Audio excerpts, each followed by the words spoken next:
Halo semuanya, gimana nih kabar kalian? Semoga semuanya dalam keadaan baik dan sehat ya. Perkenalkan, nama aku Cristiano dari Sekolah Triratna. Jadi di video kali ini kita mau ngelakuin podcast pertama kita nih. Hari ini kita mau ngobrol santai aja sih tentang kesiaran anak di kafe di Sekolah Triratna. Langsung aja kita panggil teman kita, Darius. Kenalin, aku Darius dari jurusan DKV SMK Triratna. Gimana nih kabarnya Darius hari ini? Baik, Chris. Kamu sendiri gimana? Baik juga dong. Oke, kan kamu sebagai murid jurusan DKV di Sekolah Triratna. Sebagai awalan aku mau nanya dulu nih. Kan yang nonton kita belum tentu tahu DKV itu apa. Kamu bisa jelasin gak sih DKV itu apa? Nah, DKV itu desain komunikasi visual. Yang dimana desain itu berarti merancang. Komunikasi itu proses penyampaian informasi. Dan visual adalah sesuatu yang bisa kita lihat. Nah, kalau disimpulkan DKV itu berarti merancang sebuah penyampaian informasi melalui media visual seperti gambar, poster, warna, dan lain sebagainya. Oh, kelihatannya seru juga ya jurusan DKV itu. Kalau aku dengar-dengar sih jurusan DKV banyak ya kerjaannya.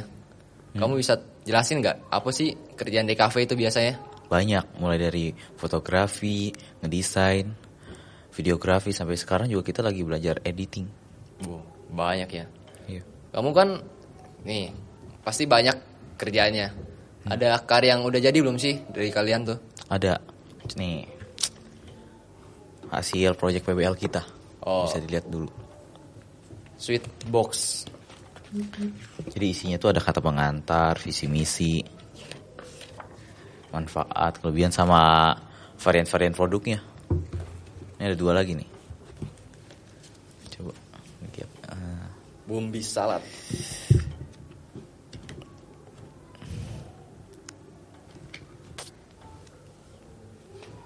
Gila, keren-keren ya. Tapi ngomong-ngomong, kamu dari tadi ngomongin PBL. PBL itu singkatan dari apa sih? PBL itu Project Based Learning. Jadi kita tuh kayak ngerjain project itu dari berdasarkan pembelajaran yang udah kita dapetin. Nah, kalau sekarang tuh kita lagi bikin company profile. Terus kita juga pernah bikin project akhir semester kita tuh. Kita pernah bikin kayak film pendek gitu. Oh. Bikin film pendek yang kayak di YouTube gitu. Iya. Keren ya. Biasanya kan film-film gitu ada poster filmnya. Kalian ada buat gak sih? Ada. Mau lihat gak? Mau dong. Ntar. Nih, kayak gini nih. Oh. Itu hasil kalian. Iya, kita yang bikin ini. Keren ya. Kalau boleh nanya nih. Ngerjainnya tuh berapa lama sih? Kurang lebih buat bikin filmnya itu 3-4 minggu. Terus kita juga butuh beberapa orang buat jadi sutradara, kameramen, sampai editor. Kalau alatnya kita cuma pakai kamera sama tripod doang sih. Oh. Terus kalau buat film itu kan butuh tema dong. Tema itu bisa kalian tentuin sendiri atau semacam tema khusus gitu? Kalau tema gitu kita bebas tentuin sendiri. Tapi kalau buat jenis filmnya ditentuin. Cuma buat dokumenter atau enggak film-film cerita gitu. Oh, berarti kamu ada buat film juga? Ada. Kalau tema film kamu itu apa sih? Kalau tema kelompok aku tuh kayak film tentang pendidikan gitu. Jadi cerita filmnya tuh ada mahasiswa yang dituntut untuk selalu sempurna oleh kedua orang tuanya. Sempurna kayak gimana? Sempurna kayak perfect gitulah. Pokoknya semuanya harus sempurna nih, dari nilai akademisnya terus sampai anaknya tuh bener-bener sampai stres. Sampai sakit juga. Terus akhirnya orang tuanya sadar dan udah gak nuntut lagi. Oh. Keren juga ya. Iya dong, tapi ada juga kok ada kelompok lain yang bagus. Salah satunya film dokumenter tentang sampah dari temen aku. Nih. Lihat dong filmnya. Biar kita bisa lihat sih apa sih tuh. Kan film dokumenter kan masih asing ya didengar ya. Nih kayak gini nih filmnya nih. Contohnya. Coba lihat.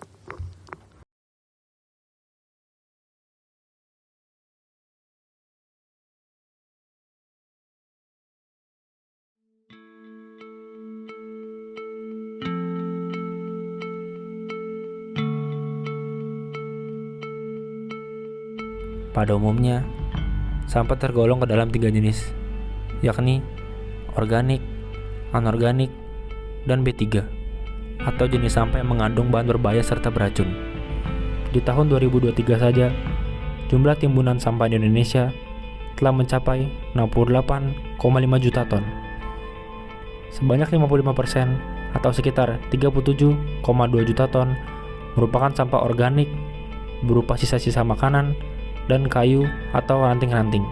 Permasalahan utama dari sampah ini adalah masih banyaknya sampah yang tidak dapat dikelola ataupun didaur ulang dengan baik. Kita lakukan kalau kita melihat ada sampah di samping kita atau di kiri kita atau bahkan di depan atau di belakang kita, itu kita sebaiknya harus ambil.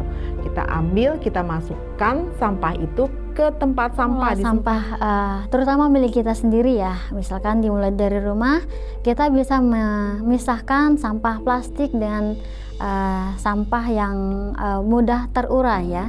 Jadi tindakan dasar seperti memilah dan membuang sampah pada tempatnya perlu segera ditanamkan dalam setiap individu agar kedepannya kondisi lingkungan kita dapat lebih bersih dan teratur. Ambillah makanan secukupnya agar kemudian tidak menjadi sampah organik. Ingatlah bahwa dalam sebutir nasi terdapat jerih payah seorang petani.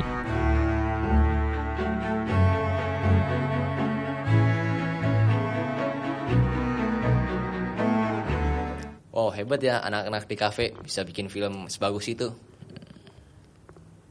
Tapi selain proyek PBL sama yang film tadi kamu kasih lihat ke aku, ada lagi nggak sih proyek PBL yang lain? Nah, biasanya sih kita suka kerjain project-project desain juga buat latihan. Semisal kayak bikin desain flyer, poster, feed IG. Terus kemarin juga kita bikin majalah. Nah, untuk project majalah ini kita kolaborasi tuh sama antara desain sama fotografi. Oh, berarti kalau fotografinya itu kalian foto model majalahnya ya?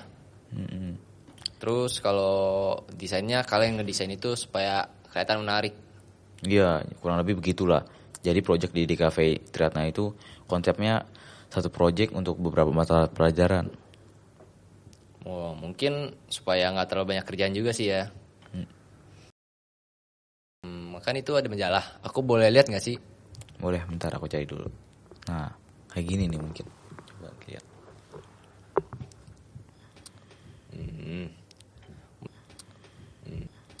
Menurut aku sih ini udah oke banget malah. Karya anak-anak di kafe dari awal aku liatin sih bagus-bagus semua ya. Cuman untuk proyek majalah ini bisa lebih banyak lagi kalau misalkan dicetak sama diperbanyak jumlah halamannya. Boleh tuh idenya. Nanti deh kapan-kapan lagi. Oke deh. Oh ya, untuk yang terakhir aku mau nanya nih. Selain cuman bikin proyek-proyek, kalian ada gak sih kegiatan lain yang biasa dilakukan? Paling biasanya sih kita suka ada pelatihan gitu dari kampus. Contohnya kayak kemarin. Ada pelatihan bikin poster film. Terus tentang broadcasting sama jurnalistik. Sama yang paling terakhir tuh, kita juga ada pelatihan 5 hari ke Politeknik Tempo. Nah, selama 5 hari itu kita banyak tuh yang dipelajarin. Mulai dari manipulasi digital, bikin ilustrasi, sampai motion graphic. Wah, berarti kalian beruntung banget dong ya. Karena kan gak cuma belajar dari guru mapel doang, tapi juga dari orang luar. Tentunya pasti bisa membuat skill sama pengalaman kalian lebih baik ya. Iya dong, selain itu nanti kita juga bakal ada yang namanya kelas industri. Nah, ntar kita bakal disalurin ke perusahaan gitu buat bantu mereka membuat media promosi selama beberapa bulan. Nah, media promosinya itu nanti bakal ada kaitannya sama desain, foto, dan video. Kita bisa ngasah tuh skill kita lebih dalam lagi. Terus kita juga harus dituntut untuk disiplin dan tepat waktu. Wah, mantep ya. Ternyata aku baru tahu ada semacam kelas industri gitu loh. Oke deh kalau gitu. Makasih ya Darius udah jadi narasumber di podcast kita kali ini. Aku sekarang jadi tahu lebih banyak nih tentang jurusan DKV di sekolah Triratna. Nanti kapan-kapan kita ngobrol lagi ya. Ya siap, ntar deh kapan-kapan. Oke semuanya, terima kasih udah mau menonton kita dari awal hingga akhir ini.